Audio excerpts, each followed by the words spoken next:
Thank you, everybody. Let's start settling down so that we can resume. I hope you all fed and well. We obviously need a welcome from Georgetown University. So who else but none other than a very distinguished guest, Dean Prashant Malaviya. Now I'm going to read the bio, and if you know, it's so robust. I need you guys to give me something. So if you hear something interesting, say, clap when you need to clap, just feel it. So Dean Prashant Malaviya is a professor of marketing and vice dean of programs. Prior to this, he was a dean of MBA programs here at Georgetown McDonough School of Business.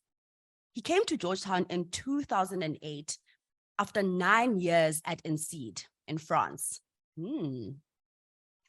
Prior to INSEAD, he held an appointment at the University of Illinois and visiting professorship at Wharton School as a Titans industry professor at ALBA Graduate Business School in Athens, Greece.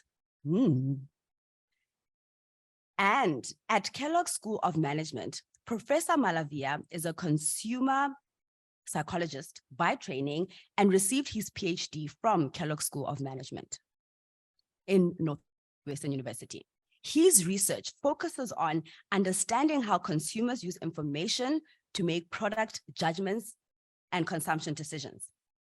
His research has been published in leading marketing journals, including, fasten your seatbelts, Journal of Consumer Research, Journal of Consumer Psychology, Journal of Marketing, Journal of Marketing Research, Journal of Personality and Social Psychology, and Psychology and Marketing.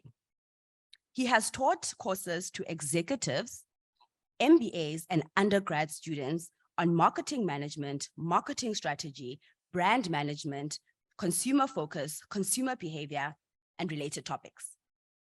He was awarded the Emerald Citation of Excellence for publishing one of the top 50 management articles in 2007. I don't think you guys heard that.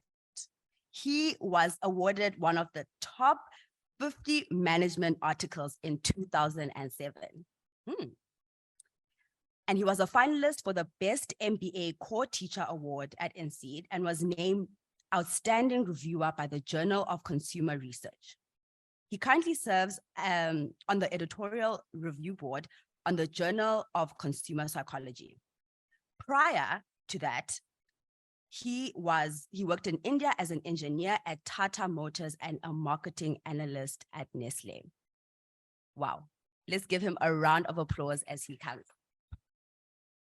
Thank you very much. I think the length of that bio simply says how old I am. And I think it is completely unfair to make me or anyone follow Moses and Zendaya. The energy that they bring, I can try, but that's not me. So I think it's okay for us to calm down, sleep a little bit. But let me do the honors of welcoming you all to the Africa Business Conference here at the McDonough School of Business and at Georgetown University.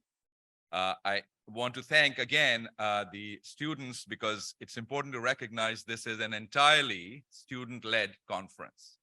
And they put in all of the work and all of the effort in organizing all the sessions, but also lining up all the speakers. And so they deserve a huge round of applause for the work they have done.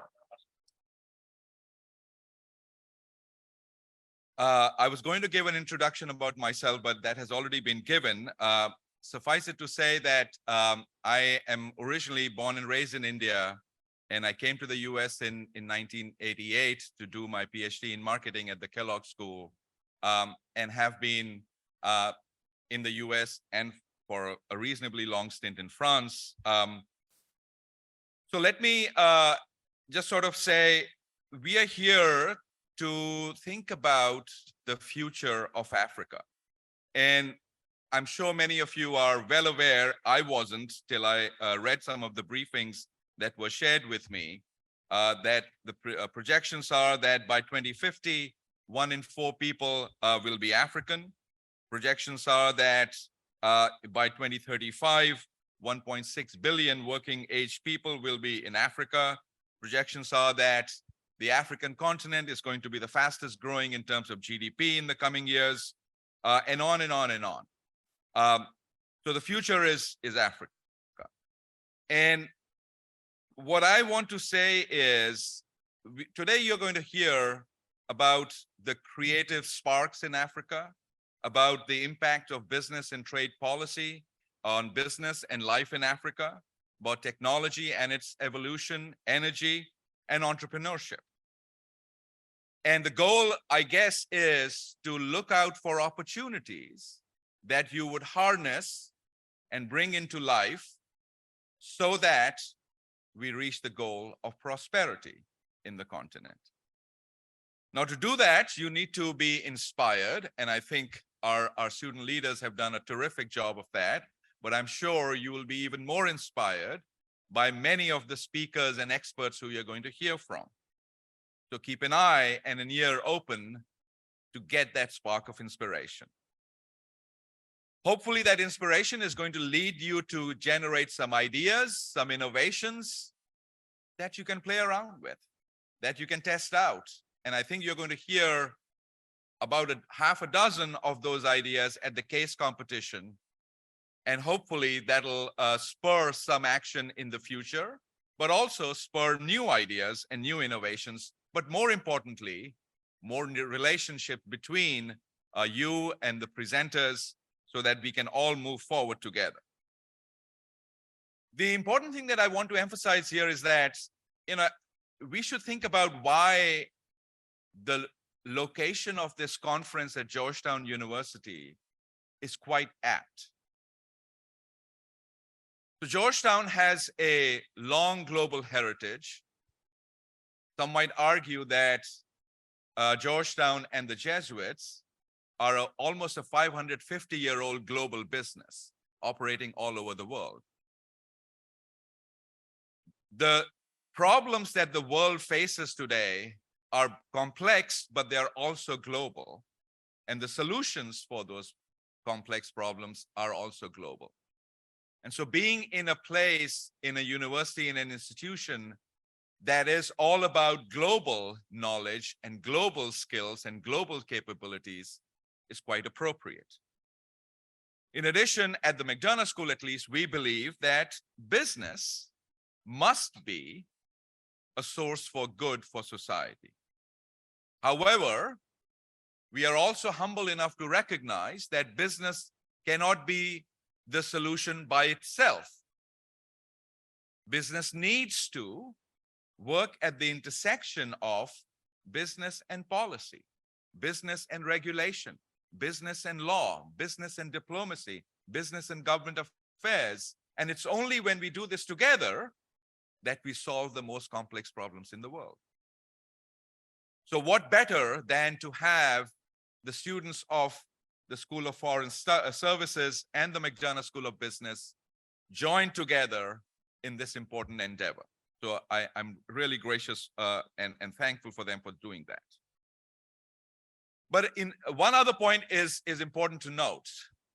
Georgetown University, not only do we have wonderful institutions like the School of Foreign Services, Public Policy, Law, etc., and the Business School, and the fact that we are an historic Jesuit institution, it is equally important that we are located in Washington, D.C. What better place to test your ideas, to run your experiments, to test your innovations than a place that can allow you to bring all of these different perspectives together in one conference. So I hope that you are going to listen and be inspired. You will learn from the experts. You will be inspired by the entrepreneurs, the policymakers, and the industry leaders as they share their insights. And as you participate, may you be ambitious. I don't know if you know what ambitious means, but I can explain. It's a word that I made up. Ambitious is a word that is a combination of two words. being ambitious. So I think, and I wish, and I hope that you may all be ambitious to find the next idea, the next innovation, the next inspiration, but also that you temper your ambition with a dose of humility, being humble, that yes, I have a terrific idea, but I also need to relate and partner and join with others so that together we achieve the goals of this conference, a prosperous continent in the future. So with that, let me welcome you once again to the Africa Business Conference, to the Hariri Building, to the McDonough School of Business, to Georgetown University. May you have a ambitious conference. Thank you.